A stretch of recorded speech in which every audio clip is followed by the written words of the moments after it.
بسم اللہ الحمدللہ والصلاۃ والسلام علی رسول اللہ۔ آئیے قرآن سیکھیں آسانی کے ساتھ 3 منٹ کی سیریز میں ہمارا آج کا لیسن ہے 55A سورہ بقرہ کی آیت نمبر 5۔ اللہ تعالیٰ متقیوں کی صفات بیان فرما رہے ہیں۔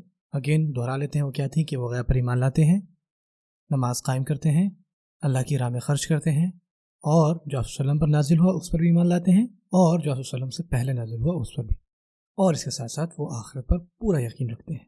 اور اللہ تعالیٰ کے بارے میں فرماتے ہیں اعوذ باللہ من الشیطان الرجیم، اولئک وہ علی ہدی وہ ہدایت پر ہیں، من ربہم ان کے رب کی طرف سے، اولئک علی ہدی من ربہم وہ ہدایت پر ہیں اپنے رب کی طرف سے، واولئک اور وہ ہم وہ سب، اور اولئک ہم ایک ساتھ ملا کے پڑھیں تو بنتا ہے کہ وہ ہی ہیں جو کہ المفلحون ہیں، جو کہ کامیاب ہے۔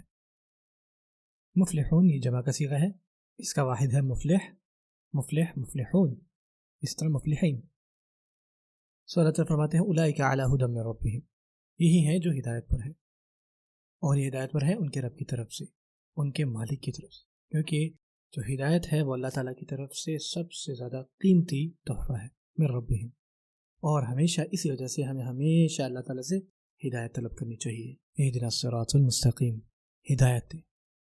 واولئک هم المفلحون اور وہی ہیں جو کہ کامیاب ہیں اس دنیا میں بھی اور آخرت میں بھی۔ جو بھی ان 5 صفات میں جس کا ایمان پختہ ہوگا اتنا ہی زیادہ وہ ہدایت پر ہوگا، اور اتنا ہی زیادہ اس کا درجہ بلند ہوگا کامیابی کے لحاظ سے۔ اب آتے ہیں فریزز کے اوپر۔ یاد رکھیے کسی بھی نئے لفظ کے معنی کو یاد رکھنے کے لیے ہم ان کو فریزز میں یاد کرتے ہیں۔ اور اب ہم نے آج ایک ہی نیا لفظ سیکھا ہے جو کہ ہے مفلحون، تو آپ اس کو اس فریز میں رکھ سکتے ہیں واولئک هم المفلحون، کہ یہ وہی ہیں جو کہ کامیاب ہیں۔ تو ہم یہ کہہ سکتے ہیں کہ اللہ ہماری مدد فرما کے یہ تمام صفات ہمارے اندر آ جائے جو بھی متقیوں کی ہیں، اور ہمیں دنیا میں بھی کامیابی دیں اور آخرت میں بھی۔ جزاکم اللہ خیرا، السلام علیکم ورحمۃ اللہ وبرکاتہ۔